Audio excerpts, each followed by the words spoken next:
Pero fíjese, si me permite que podamos ver muy rápidamente, cómo los tiempos soberanos de Dios se van cumpliendo. De alguna manera empieza a decir, el tiempo, ya pasó el invierno, ya se fue la lluvia. En el hemisferio sur, donde estamos nosotros, septiembre es sinónimo de primavera. Dígame si no, ya no le está floreciendo allí alguna florcita en su casa que usted decía, no, ya no crece más nada.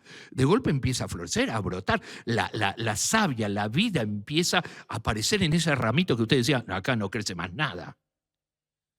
Entonces empieza a desarrollarse, pero ese contexto del tiempo de Dios también habla que para los hijos del Señor, para cada uno de nosotros, y cuando hablo de los hijos del Señor, para que quede claro, no es solamente el concepto de decir, yo creo en Dios, sino ese creer me tiene que llevar a la obediencia a la palabra del Señor.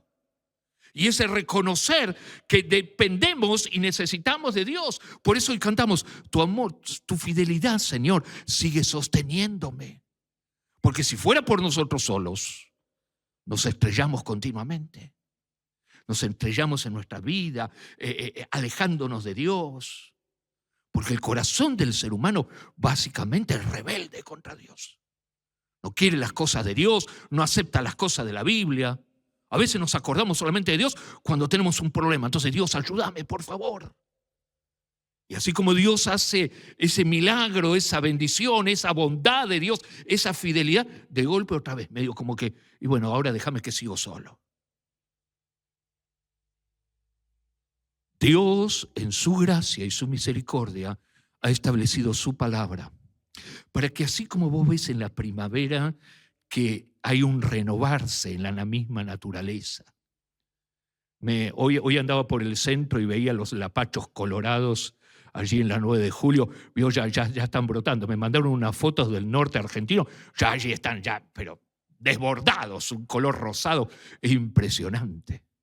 Y después usted va a ver el jacarandá y un montón de flores más que van a ir.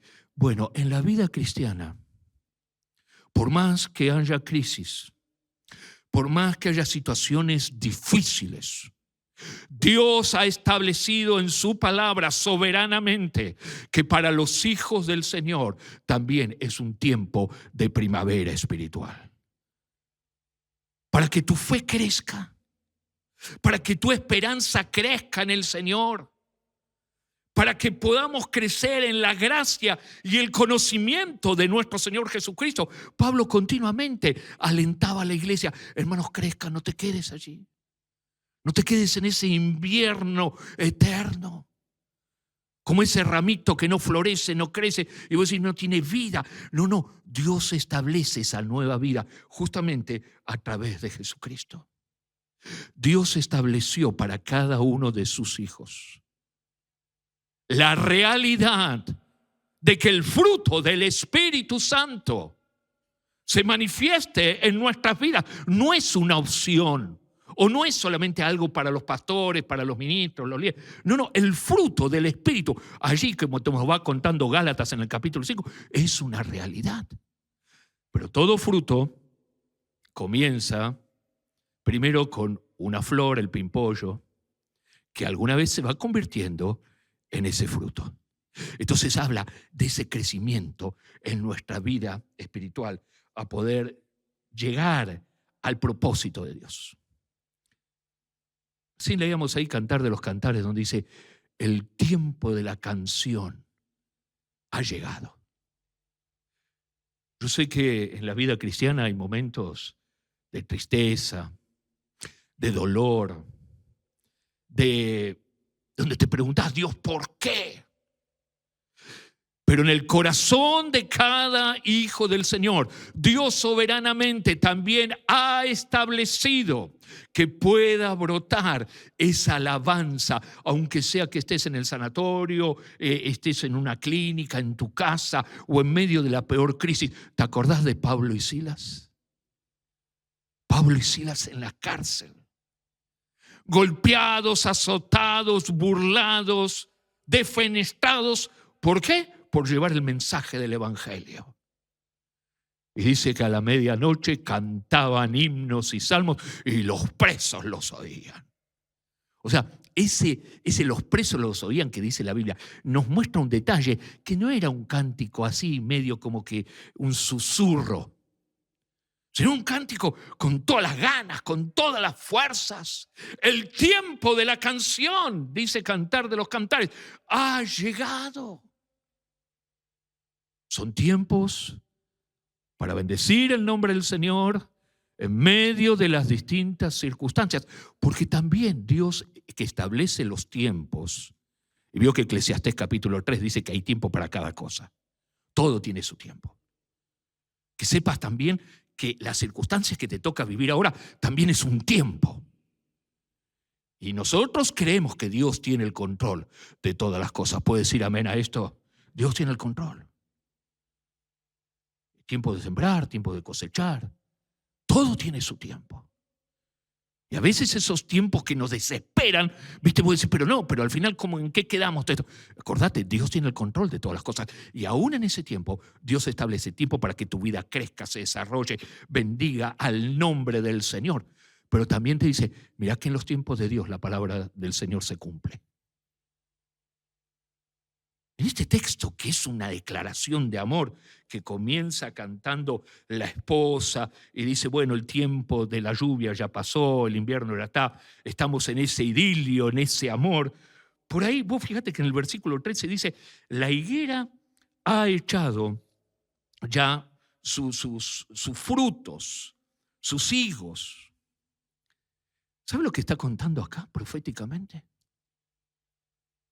Jesús dijo, aprended de la higuera. ¿Te acordás de este texto que está por allí perdido en los evangelios? Está apuntando que Dios tiene el control aún de la historia de la humanidad.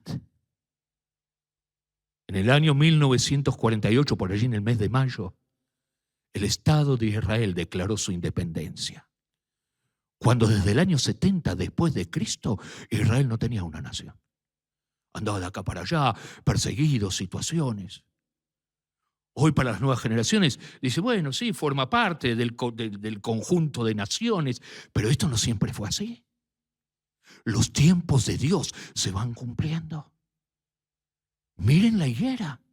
De alguna manera te está diciendo, el reloj de Dios en ese tiempo que nos toca vivir, fíjate en Israel, hermano.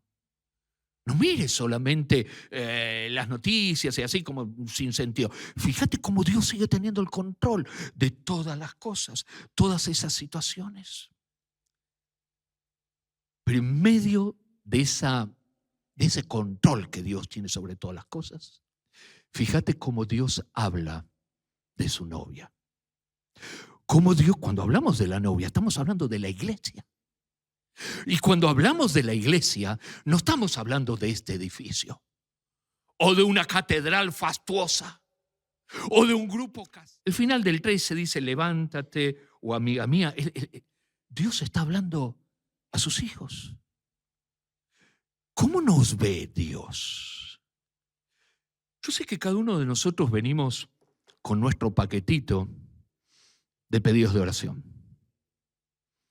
Señor, acá te dejo esto. Vos sabés que yo tengo este problema.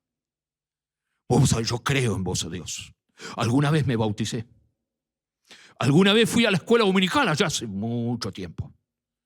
Hasta me acuerdo alguna canción de la escuela dominical, podemos llegar a decir. Pero ¿cómo te ve Dios?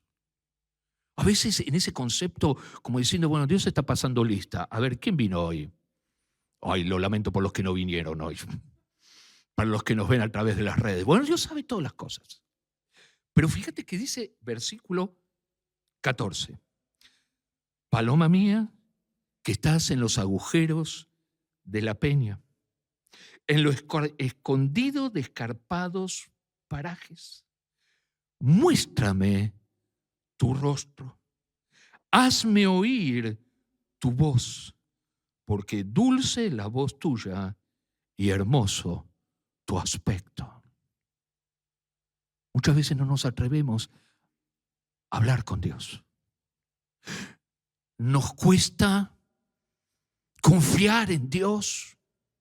Nos es más fácil acostumbrarnos a un estilo, a un tipo de oración y listo, la decimos, yo, Señor, de esta manera. Y lo decimos de corrido. Y Dios de alguna manera está diciendo, yo quiero escucharlos.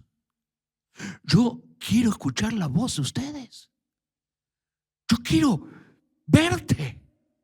Yo realmente, fíjese, es una expresión de amor, de cariño, de alguien que está amando. Dice, yo quiero hablarte.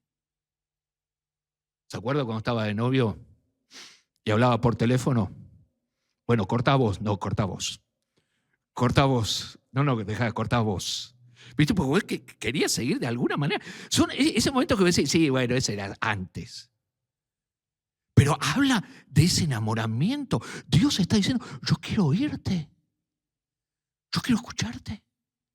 Y a veces nos encontramos que Dios no nos escuchó semanas, días enteros, que lo dejamos pagando a Dios. A veces pareciera que no nos acercamos a la misma presencia de Dios, que nos olvidamos, o lo que es peor, porque yo creo que no hay nadie que pueda decir, no, yo no quiero saber nada con Dios, porque si estás acá, si nos estás mirando, es que por lo menos decir, bueno, yo creo en Dios y necesito de Dios. Pero a veces priorizamos otras cosas, y otras cosas son más importantes que Dios. Y otras cosas son más importantes que venir a la misma presencia del Señor. Y otras cosas son más importantes que estar cerca de Dios. Entonces nos gusta la figura de un Dios como el genio de la lámpara. Dios, necesito esto. Yo sé que en la bondad de Dios, en la misericordia de Dios, que se derrama. Pero el corazón de Dios, ¿sabes lo que puedes encontrar en Cantar de los Cantares? En este juego entre lo que habla la novia y lo que habla el novio. El corazón de Dios. Paloma mía, que estás escondida en lo escarpado de esas piedras que de alguna manera empiezan a ubicarte. Fíjate lo que dice el apóstol Pablo en la iglesia a los Colosenses, capítulo 3. Versículos 2 y 3. Poned la mira en las cosas de arriba y no en las de la tierra, porque habéis muerto. Está hablando de nuestra identidad en Cristo, así como vimos el bautismo el domingo, donde los hermanos han manifestado, morimos a la vieja vida. Habéis muerto y vuestra vida está, como dice ahí, escondida con Cristo en Dios. Paloma mía, que estás escondida allí en los agujeros de la roca.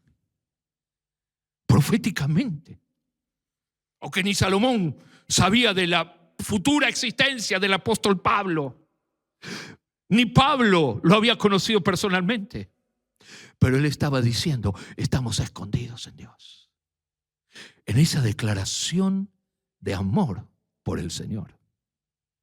Y esa declaración de Dios amándonos a nosotros, te dice, con ese afecto, estás escondido en la roca. Yo quiero oírte. Yo necesito escucharte. Yo quiero ver tu rostro. ¿Viste? Cuando uno empieza a ver de esta manera cómo Dios nos ve, uno dice, la verdad que somos unos desagradecidos. A veces nos sentimos tan interesados. No, Dios, mejor ayúdame en esto, fíjate con aquello. Es más fácil, bueno, Dios, yo te traigo acá el problema, si querés te lo adorno con una ofrenda, después vemos cómo arreglamos. Pero Dios habla de esa relación cercana, estrecha, esa búsqueda, donde Dios busca. El Evangelio de Juan, capítulo 4.